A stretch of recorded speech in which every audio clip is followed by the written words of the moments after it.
Welcome to the Grim and Bloody Podcast. I'm Kevin Nicholson, author, writer for Horror News Net, Scary Monsters Magazine, We Belong Dead Magazine, and many others.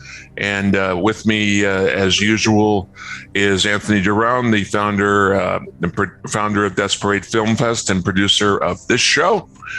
Anthony, how you doing? Good. Glad to be here. All right. Joe Flynn, Creativity award-winning horror show host, now in its 21st, 21 years, Joe? Yes, now I can go drink. And many people need to drink after that show. That's right. And James Al Omega, the award-winning host of the Creature Feature show. Welcome, Al. What's that? Hey there. There you go. Yeah, I was wondering what award I won. Showing up. That's it. I got no award for showing up. Oh, there you go. There you go. We'll give you a nice gold star. That's right. Absolutely.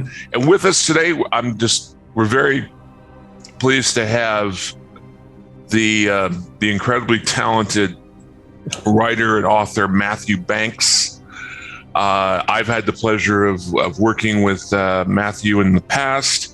And we are both writers for We Belong Dead magazine, and we got to co-write together on a chapter in Century of Horror for We Belong Dead magazine.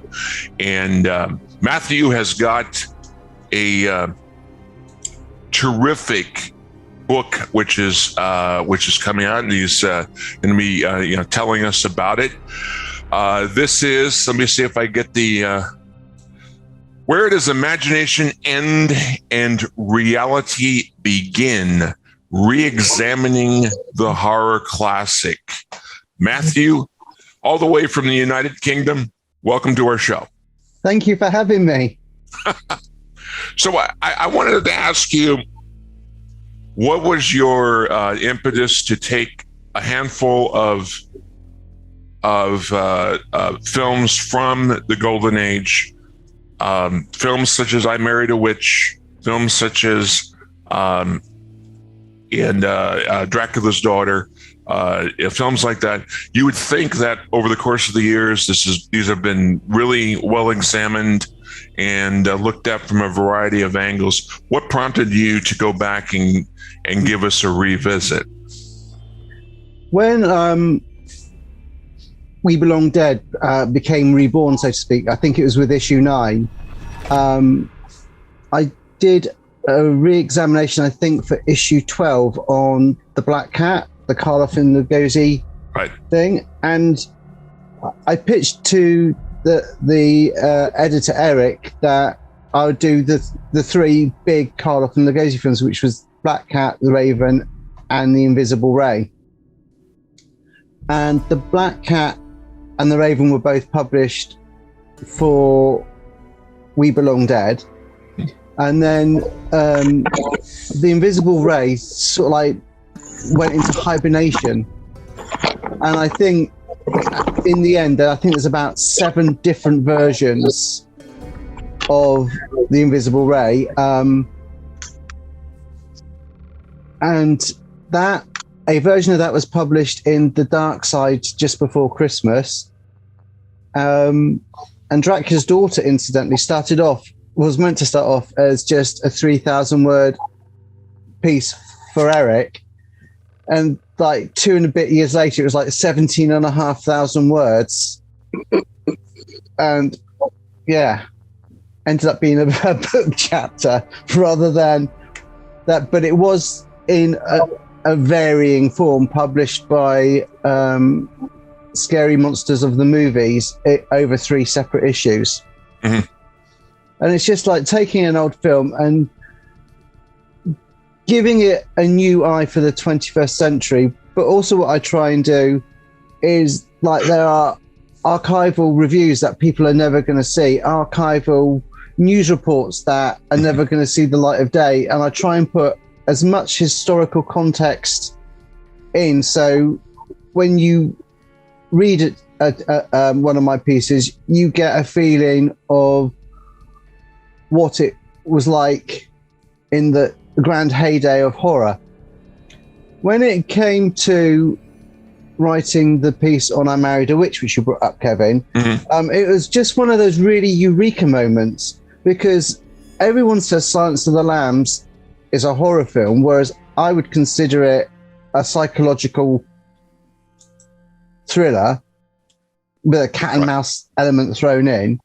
And yet I Married a Witch is classified as a romantic comedy. Yet if you take the subject matter and how it visually opens up and everything, it is at its heart a horror film. You've got two people that have been burnt at the stake for being witches, and when and when they come back, it's all revenge and burning buildings. And is everybody out of the building, or are they not out of the building?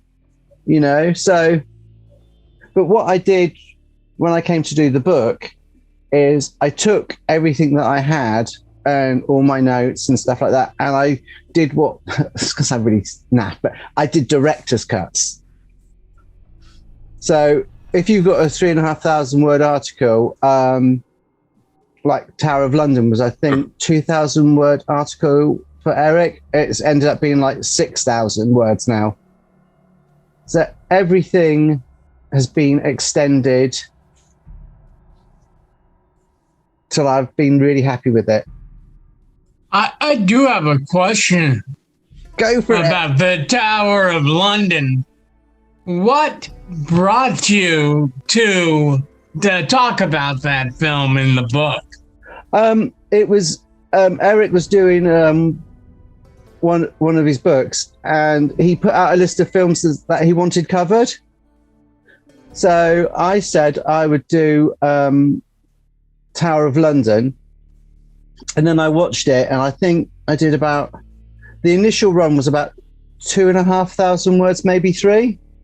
But there was just so much that I wanted to put in that I couldn't put in, that it had to have a director's cut. It just had to. And you're like the James Cameron of authors, here. I've got to have a director's cut, and then a special director's cut, and then yet another ultimate director's cut. You see, the thing is, if I do an article, I try and get as much historical background as I can, but also, like when I did I Married a Witch, there was there was a 2-book sequence of the films of René Clair. So, much to my wife's dismay, if I'm researching a project, I have to buy everything about it, so I get everything factually correct. So if someone comes along later on and wants to have a look at the film, they can take my sources and follow the lead through those sources to see that everything is correct. I have to say that having looked at the work, and you talked about how you wanted to write about what was going on at the time, giving those cultural references, I really appreciate that, because this is almost 100 years ago. Things were different back then, and a lot of new people that will read this book won't understand the differences that have come up. As we joked a little bit about before the show started here, about the difference between crisps and chips and so forth, and cookies and biscuits, that things were different. And I really like it when authors do that. It really helps enrich me when I read this piece. So thank you. I think, I can't remember if I kept it in Dracula's Daughter. I probably did. But off the top of my head, there's this big thing about how Dracula's daughter is a lesbian and the longest kiss and all that. Right. But in exactly the same scene in Dracula, after Renfield has the wine, and then he flakes out in his bedroom, and the Dracula's brides go in for the kill, and he sweeps them away, and then he zooms in. And the thing is, a close-up of Lugosi's face that fades to black, of him going I'm going to rephrase this one, going down on Renfield's neck into a fade out. Now, I know there's only 5 years difference between that and Dracula's daughter, but the implication is exactly the same as when Dracula's daughter goes towards Lily and it goes up to the mask. The implication is exactly the same, except you don't get a close-up of her face.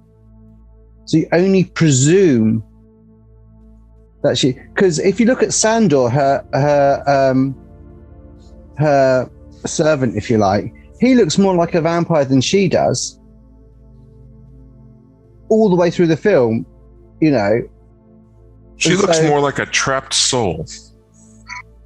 More like, yeah, kind of like like she's almost a victim in her, who can't help herself in the film. I really try to think that she is desperately trying to break this this curse that's been put upon her. But see, this is the thing: has it been put, or has it been put in her head for all the years that she's had the servant? And the thing is, if you look at the film as a whole, she basically goes after men. Lily is the only girl that she, and not even then, she doesn't even go out to get her. Sandra brings her in because she's about to throw herself off the bridge. Right. But you see the opening shot with the guy in the doorway. It's Zaleska that goes in and does that. She goes after Garth all the way through the film. And, you know, Margaret Churchill is just a woman that's in the way of what she wants. Right. So what I find fascinating is that in reading some of your book is just exactly what the script writers at Universal were able to get past the censors, the tone, the themes, the suggestive subtext after the Hays Code had come into play. You still saw themes of homosexuality, of homoeroticism, themes of some sadism, themes of dark shadows, so to speak. Is that there's just when in your mind, is that just the gift of the scriptwriter? No, the studios basically kept sticking their fingers up at the Hays Code. Okay. But like over here, back in the time, it was a lot different to you guys, because in each individual state, the films would go before their own censor. So each state would take out stuff, leave stuff in. Whereas over here, I mean, we didn't have the H certificate until Bela Lugosi's Dark Eyes of London, which I think, can't remember the year of date for that one, I'm sorry. 1940? 39. Something like that.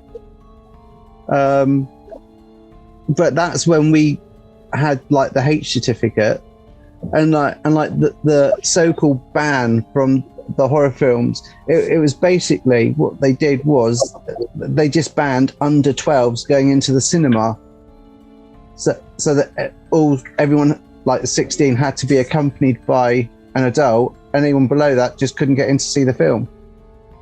Wow, that's totally different from here, because it's like here, as you know, we have the system of like rated G, PG, PG-13, and then there's the R. And it's like, I remember as a little kid, I went and I snuck in to Halloween the movie, and I was under the age. But Yeah. but it's like it's odd hearing about the rating systems from here to England.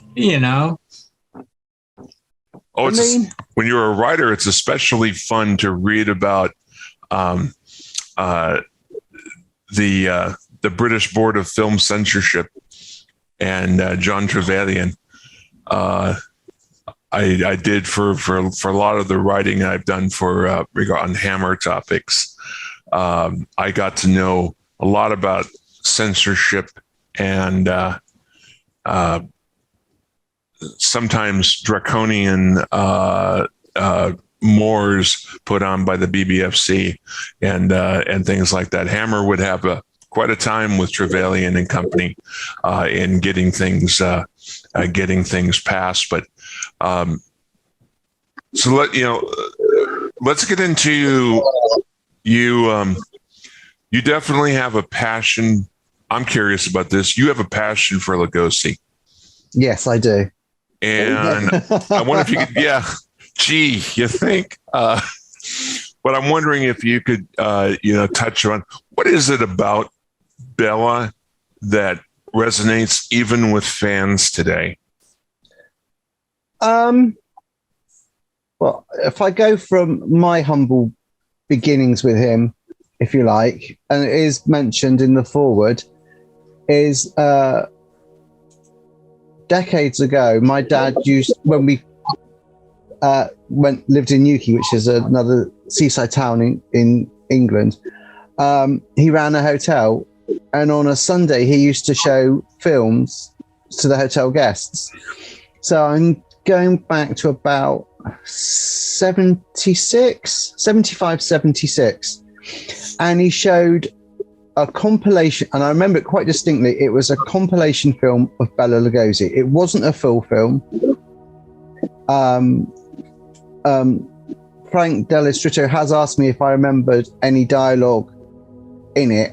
I just remember it being bits of films put together. That's what I remember, and that got me hooked. And then I went to my friend's house one day, and they had a Dracula poster on their wall that they didn't want, and they gave it to me, and it was a Bela Lugosi one, and that was just it.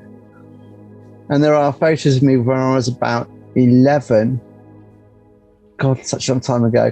I have photo albums with all pictures of Bela Lugosi in it. So it's been quite a thing. And I think why he still resonates today is because he was just as good as Karloff. And had he been given the right roles after Dracula, then I think that they would have been literally an equal pairing. And I'll come to this with 1934, they did The Black Cat. And it was a humongous blockbuster at the time. And then in 35, Karloff followed that up with The Bride of Frankenstein. Now, anybody with any form of logic would have said, right, Karloff and Lugosi, one of the biggest films of 1934, we'll stick them together. Not only will we have the Frankenstein's monster and Dracula in one big film, right? And yet Carl Lemmy Jr. Bowed down to James Whale and refused to cast him in the film. Yeah, that to me was like really sad, because I agree with you. Lugosi, if he had the better roles, he would have been just equally as great as Karloff. Yeah, it seemed like Whale, because Whale had the additional connection with Lugosi on Frankenstein, that there was disagreement there. He did not think that Lugosi would be ideal for the for the film. One wonders if Bela had more of a chance to work with Robert Florey, who got Bela, I think, more so than Whale did. I think, see, Florey's original script, as presented by Philip Riley in his book, is the monster's just grunting and there's no dialogue, and he would have just been a brute, nothing more and nothing less. Whereas with the Garrett Ford and James Whale script for Bride of Frankenstein, the monster was something different again from Frankenstein. Now, I did cause a bit of a hoo-ha when I suggested, because Alex Gordon did a piece, he was interviewed, and in the interview he basically said that Bela Lugosi was a homophobe. So I speculated maybe that was the reason he couldn't work with James Whale, because James Whale was so out there, especially for the time, that maybe it was just a clash. But I had several Lugosi academics, because I had a criticism of my thought process. So I thought, am I being stupid? So I went to a message thing with all the, like Gary Rhodes, Frank Dello Stritto, and so on and so forth, and Bob Kramer. And I asked them about that. And apparently when Lugosi worked in England in the 50s, he worked with someone that was completely out there as well and had no problems working with him. So they did say that Alex Gordon did make stuff up. So then I thought maybe it really was just a clash of personalities. But you've got all these stories about why Lugosi didn't do the Frankenstein monster and how he found Karloff and so on and so forth. And I think, reading between all the lines of all the varying stories, my conclusion, I think, is quite logical in that maybe, let's take this theoretical term, that Lugosi and Whale were in the canteen, and Lugosi was trying to get out of playing the monster because he didn't want to do it. Whale didn't really want him. And what if Lugosi said, well, what about him over there? Then there would be some truth in it, because Lugosi kept up all the way up until he died that he got Karloff the role. That is one huge lie to carry for 26 years and to keep reiterating it. Because if you tell lies, you are going to get caught out somewhere along the way. And maybe Karloff didn't know that Lugosi had said that, so therefore his version of the tale is true because he didn't know that Lugosi said that. That's my conclusion there, and I think that put Whale off working with Lugosi again. As to why Carl Lemmel Jr. seemed to,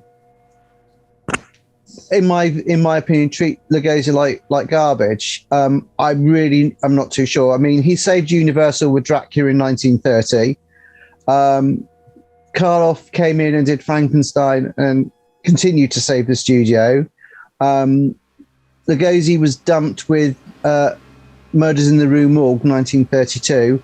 1 minute they slashed the budget. So Florey walked out. So then they had to give him his budget back. So he walked back in to do the film. And then with the profits from Frankenstein, they gave Rue Morgue a bit more margin in the budget. But then when it came to editing it, they absolutely massacred it. And if you take Lugosi's role in Rue Morgue, that would have been your Dr. Frankenstein. So when you watch that film, view it, and that's how Lugosi would have played Dr. Frankenstein, because that's the role he wanted to change to rather than the monster. God, getting all passionate. we were talking about why didn't Lugosi succeed more, and I believe it was Carradine who actually once made the comment about Lugosi really didn't want to learn his English very well. And I have no idea how accurate that is. He also said he always had to have a bucket of wine with him while he was working. And in the old days, people drank a lot more, or at least they didn't have the onus on drinking. So whether or not he actually had a bucket of wine with him is an opinion. But go ahead. I've not had that one before, I have to say. But Lugosi appeared to have kept himself. He didn't socialize, for starters. So when he wasn't in front of the camera or what have you, he kept himself to the Hungarian parts of his society in America. He didn't go to Hollywood parties per se. He didn't mingle. And to quote him himself, he said he was a lone wolf. Do you think that was a mistake on his part? I think it was bad management. I think whoever his management were utterly stupid. I do. For his management to say, "Oh, don't worry about doing Frankenstein," which is the biggest books other than Dracula to do, and not fight for him to do it. I think there was a lot of contempt within the Hollywood system for Lugosi for whatever reason. But when he came over to Britain, and he did The Mystery of the Mary Celeste in 1935 and The Dark Eyes of London in, we'll go for 1940. If it's wrong, blame Kevin. He was welcomed here with open arms. The only problem now is with something like Mystery of the Mary Celeste, the only version you will find is 61 minutes, and that's 20 minutes of missing footage. So you can't really give that film a proper examination, so to speak. Whereas Dark Eyes of London doesn't seem to have been tampered with at all, because that recently came out on Blu-ray. It's up there. And we seem to have really embraced him, whereas when he was called back to America,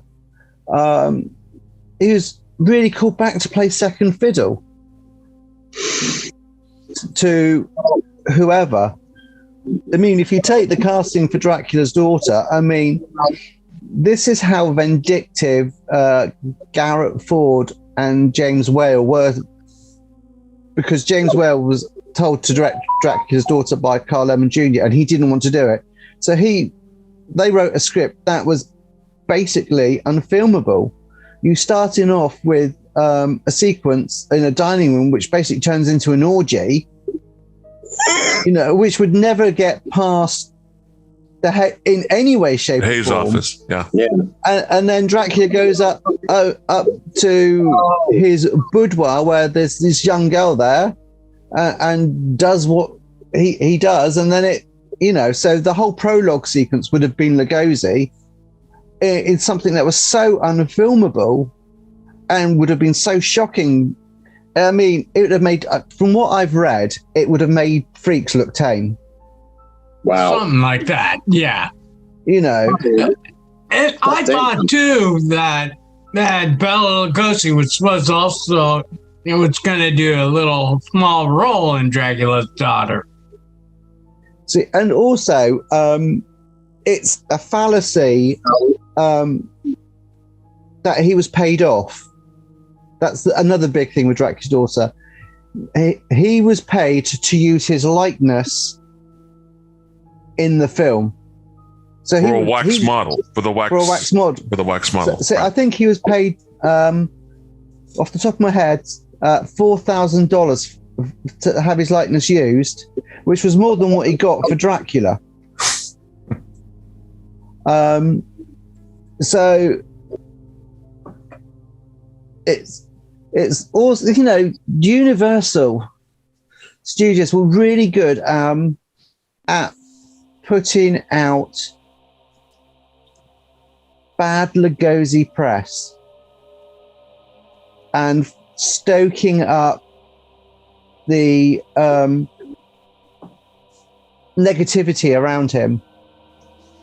I mean, they tried to do that with Karloff after Frankenstein, but because Karloff asked for a pay rise, which Universal promised him. Universal then turned around and said, "You're not having one." So then Karloff came over here and did The Ghoul, and then Universal were a bit stuffed, and then I think he followed it up with a couple of other films, and then Universal thought, right, we're going to have to give him, because he's making all this money for other studios, we're going to have him back so we can make money.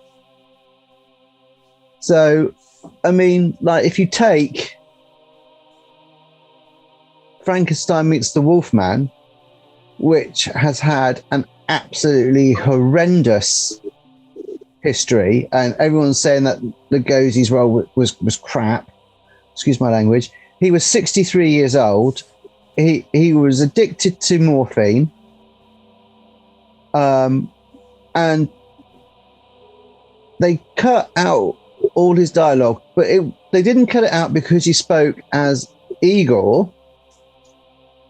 Although that's the rumor that people were laughing because of his accent coming out of the Frankenstein's monster, which if you go back to Ghost of Frankenstein, Igor's brain goes into the Frankenstein monster. So therefore he's going to have Igor's voice. And mannerisms and so forth, yeah. But the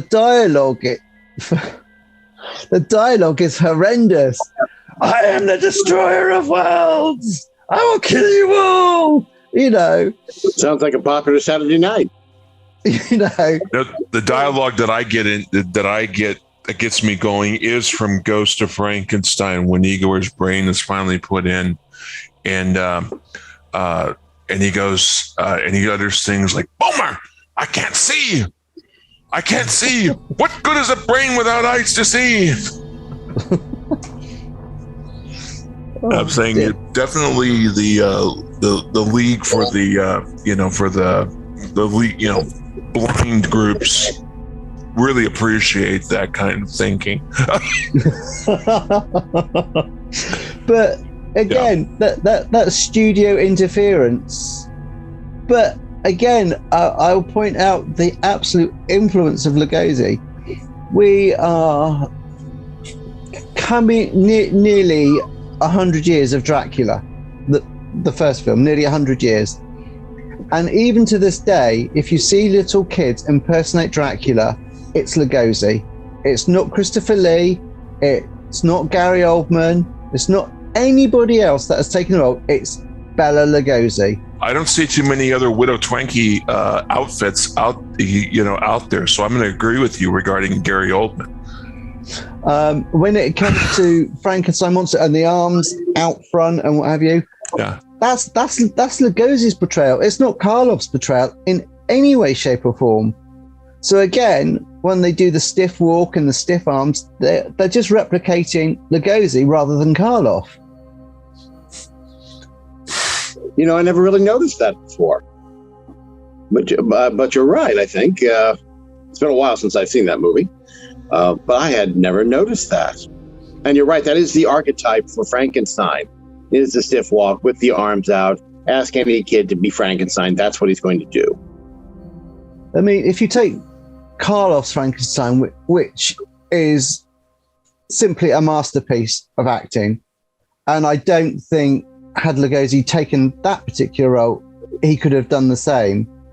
Because when you get the Frankenstein monster walking back and then slowly turns around and you get the reveal, the look of otherness that you get from Karloff's expression, I don't think Lugosi could have done that. But as Dr. Frankenstein, I think he would have been phenomenal. Not so on the Scotch as Colin Clive was with It's Alive. I think you'd have got a more sinister version of that, a more decadent. As you mentioned, all you have to do is take a look at either Dr. Miracle or take a look at Dr. Volin and his relationship with Edward Bateman in The Raven. You would see what the doctor's relationship to the creature would be for Frankenstein. He's very much, I would say he would be very much more diabolical. I thought that as much as I appreciated Colin Clive, bringing some of the energy that he brings to the, to the role, I simply didn't quite buy it that he was this driven man, almost a character. Dr. Frankenstein's a character who's almost descending into madness, and I didn't see that with Colin so much. I would see that with Bela, but Anthony, you got anything to say, to ask? You guys have been running the thing. I had like 3 questions. You guys closed them all. So no, I have here, Anthony. Here, I got a question. No, self-edit, Anthony. Something Matthew and I know about. Self-edit. You just got to self-edit, and you'll come up with a new question in minutes in your head. Yes. I did have a question. And it's a change of gears. I didn't want to change gears because you guys are having so much fun here. No, go ahead. But I consider myself, honestly, an outsider this era of horror, as much as I like horror and Dracula. It's something that, as much as I've tried to get involved in, jump into, it just seems to keep, avoiding me. I can't do it for some reason. But I want to. So my question is, for someone who is interested in this era of horror, who can see that there's a well-established base of classic monsters, right? What can I do as a gateway drug to get into this, where it appeals to me, kind of like the 1980 and newer horror?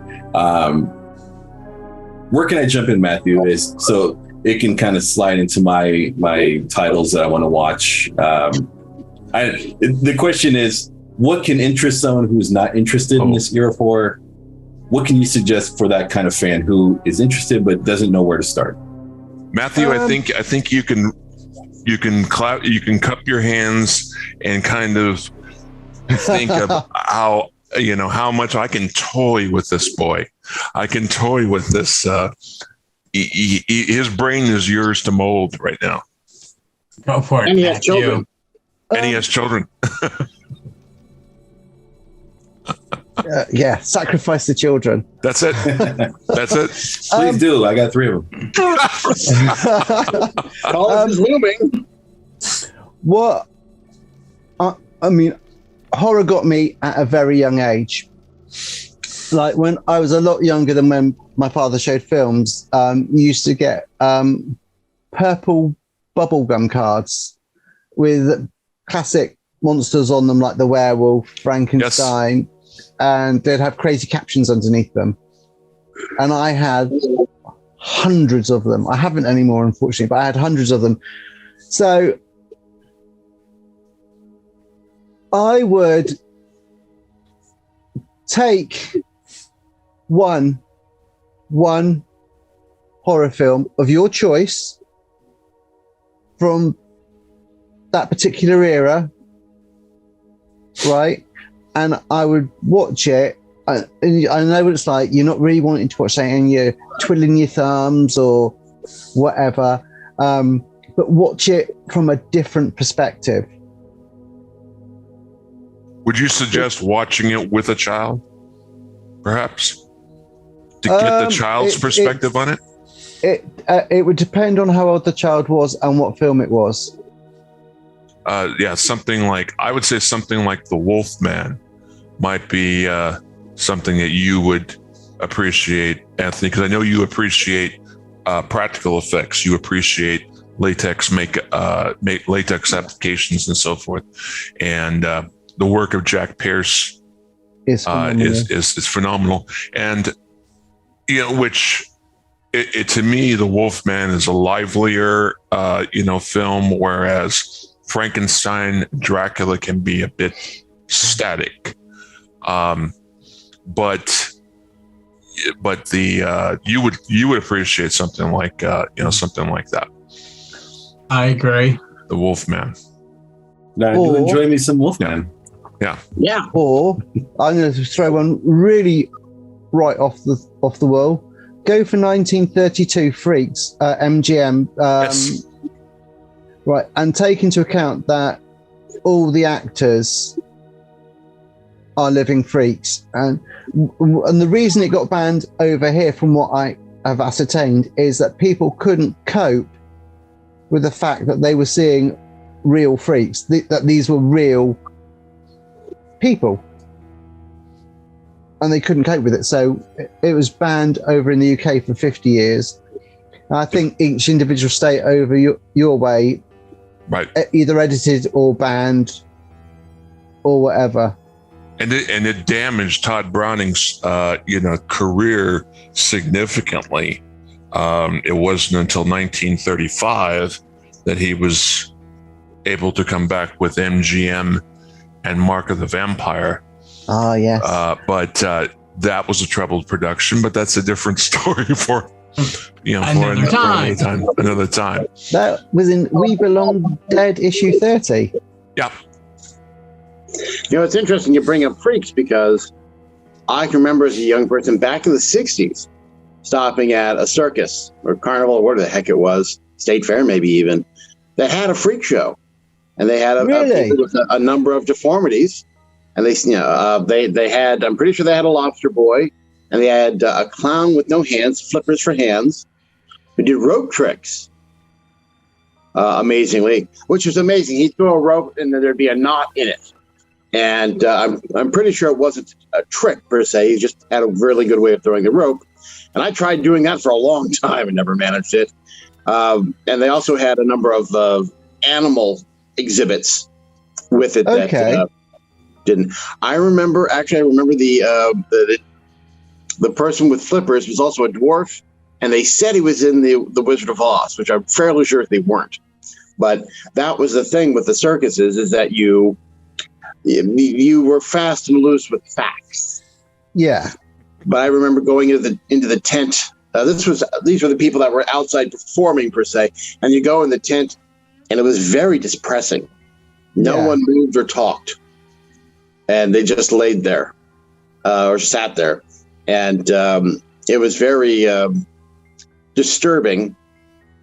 And I can see why they don't have them anymore. And I just did the show She Freaks, which is a later version of the same movie. Okay. And I can really see why this would really disturb people.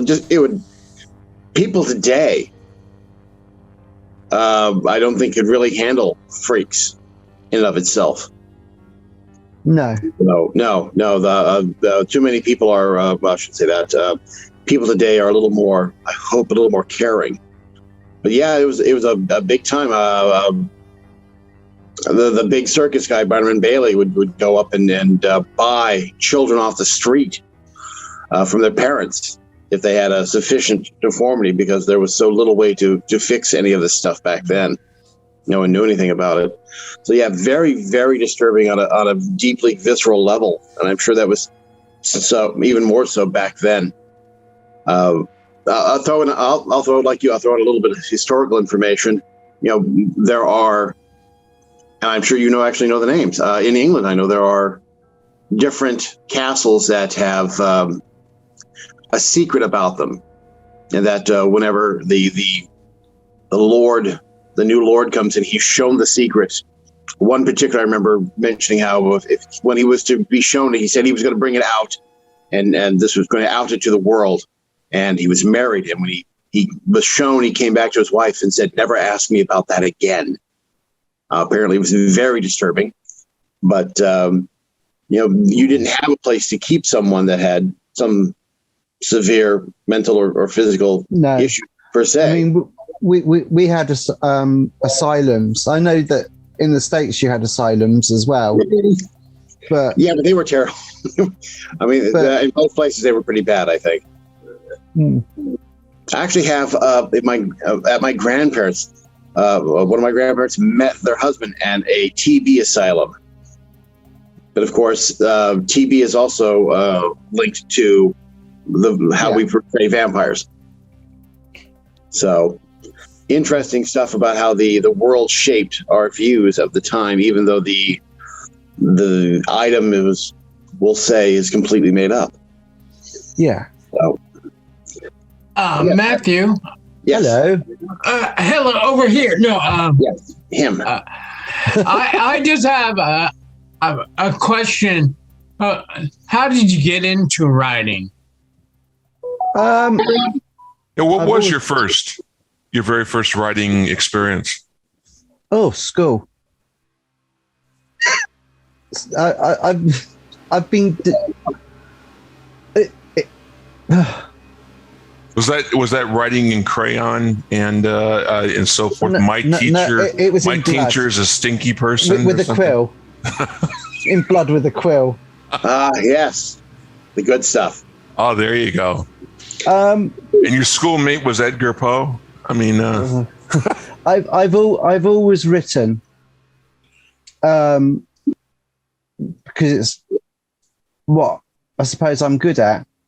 But I went to university, and it sort of like opened my eyes up in a more critical, analytic way, I suppose. So when I watch a film now, I watch it. I do watch it for enjoyment, but there's this little voice in the back of my head said, "Well, this is what this means, and this is what this means, and this is what this means." So when I came to start doing my re-examinations of classic horror films, it literally was, I want to see historical background in there, so I know what I'm talking about, and then people can take it from there. And I want to see it through new eyes. So like when I came to do, say, The Invisible Ray, I mean, how they got away with that is beyond me to start off with, because you've got a woman about to have and having an affair with another man, which would be no. You've got Karloff being a mummy's boy and all that entails and implies. Then you've got the fact that his wife says, "Oh, he's never touched her." That adds another implication. So when I did my did my piece on it, I basically said, are they implying that he's gay and that his touch will kill you? And wasn't everybody's cup of tea, but when I came to watch, I watched the film twice in a row. I watched it and then took notes, and I went back and I rewatched it to see whether I was being stupid or not. And I thought, this is really cleverly written. Everything is implied.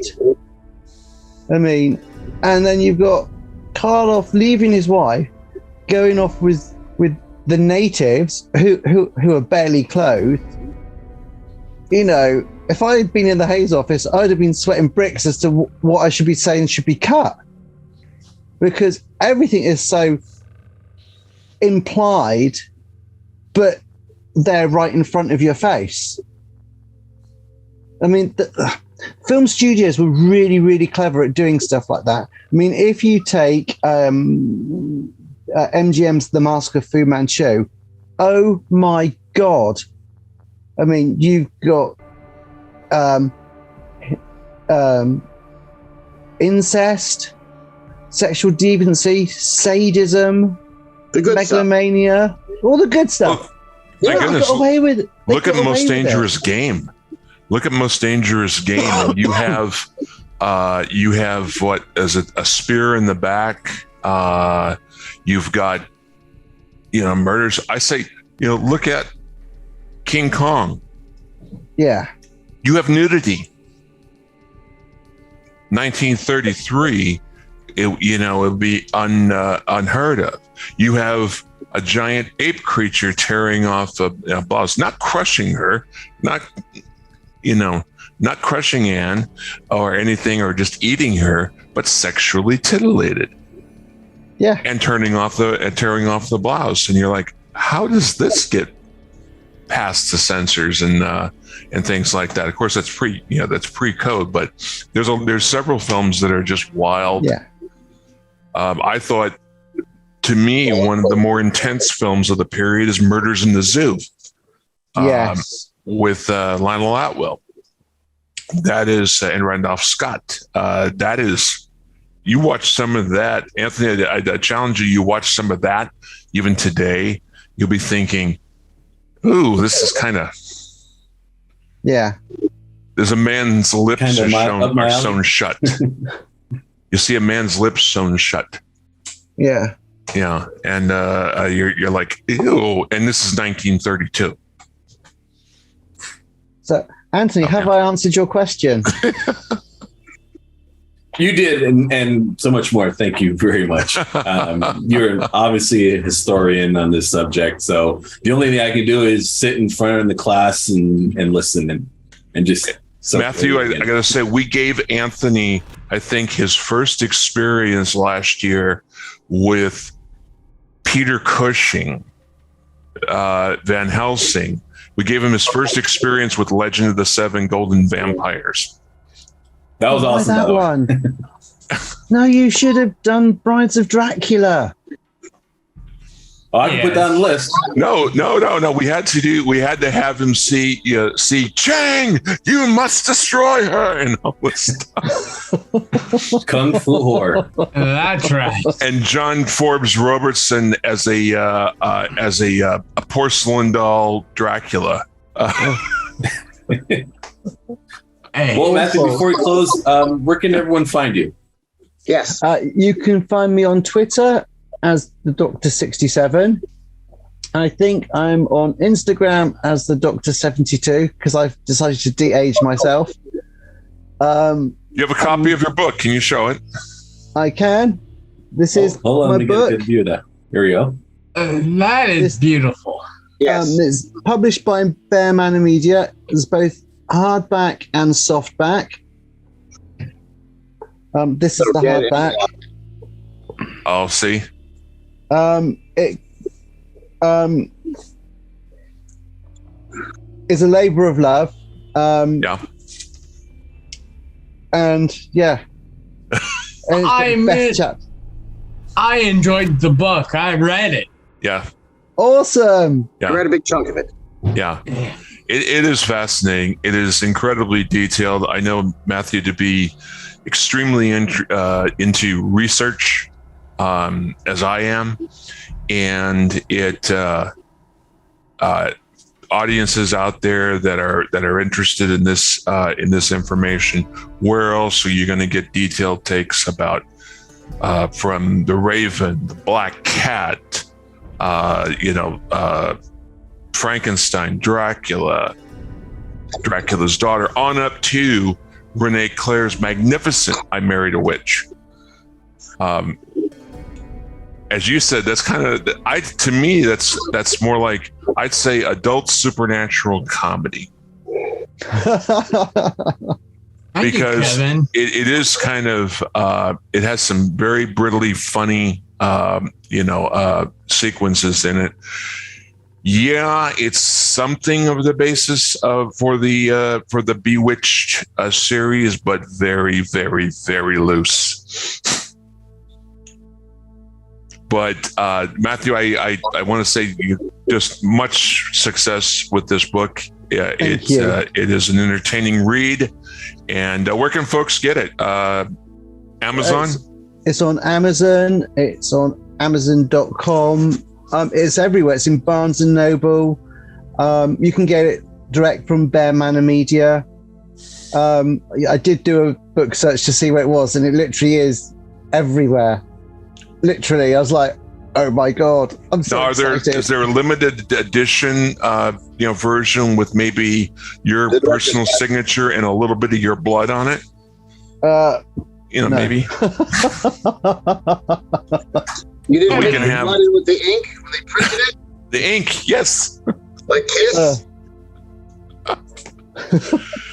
But no, that I do hope to. I hope to one day finally meet up with you in the UK. We had talked about meeting when I went to the Manchester festival, but that couldn't happen ultimately. But I look forward to the chance of meeting you face to face. Indeed, me too. Yeah. That'll be That would be fun. And us getting together with our editor and Eric, and with our former editor, Eric and Daryl Buxton. We were a group that was plotting to rule the world, one corner at a time. Through nothing more powerful than Golden Age horror to rule the world with. But thank you, Matthew, for joining us. You've been fantastic, and much Thank you success very much, to your Matthew, book. for all of your insight. Thank you, Right. and thank you for having me on your show. You're so welcome, Matthew. You're absolutely Thanks. welcome. Thank you. Thank you.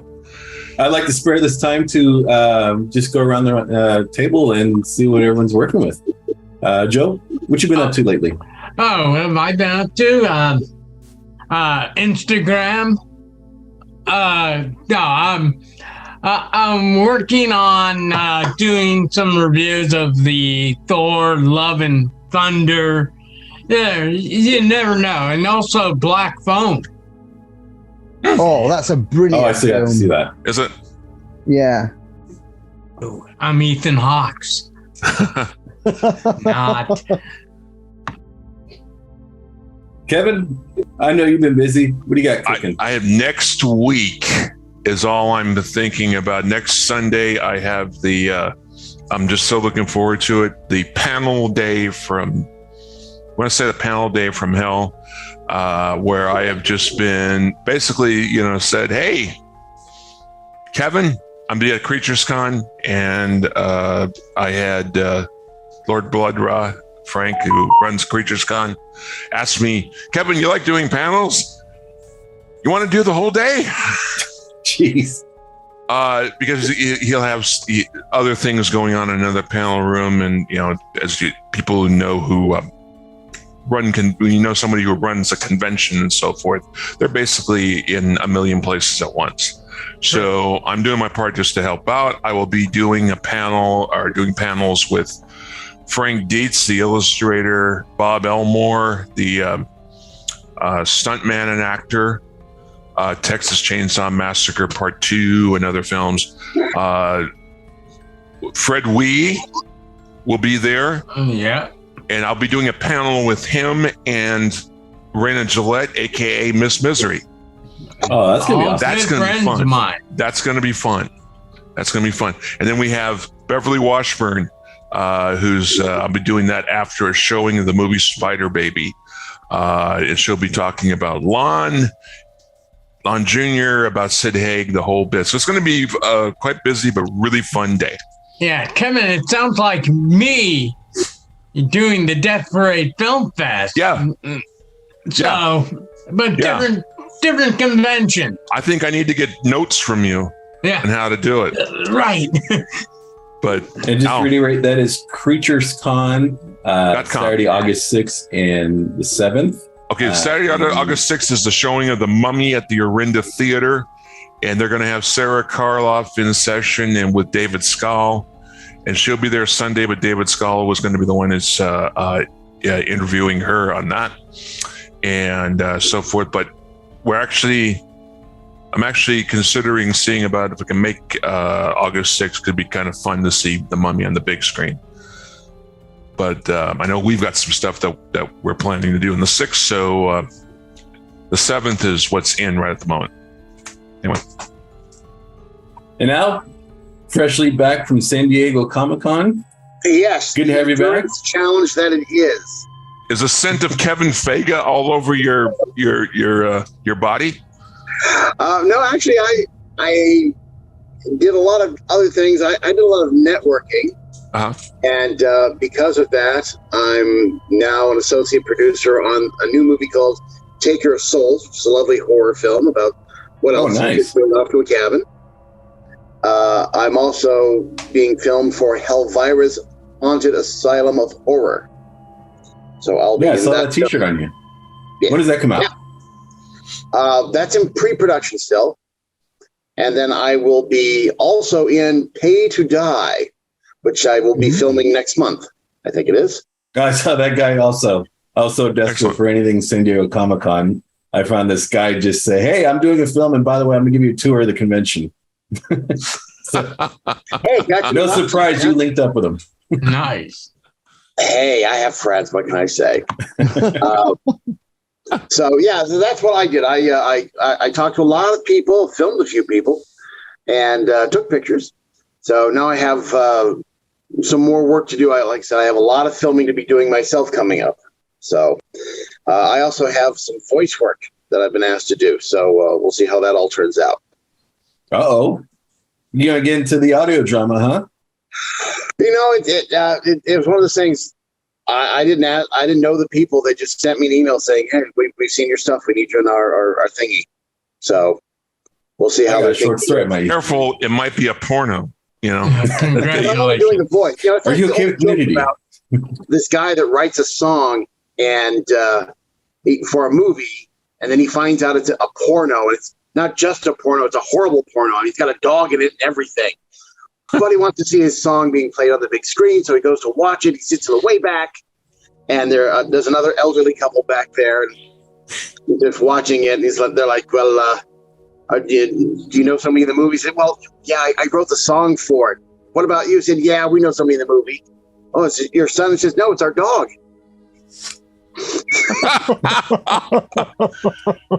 Oh, It just keeps getting better. Yeah. So Matthew, this that's is the my point life. where this show usually gets to. I'm surprised it took this long to get to this point.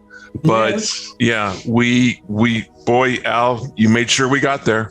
Oh yeah. Yes. I actually wanted to hear what he had to say, so that's why I kept it up. Where's our drum kit? Well, you want to Okay. take us out, Al? All right. Well, this is our show, and thank you for watching. And remember, watch horror films and keep America strong. I'll That's our stab time. you. Have a good day, everyone.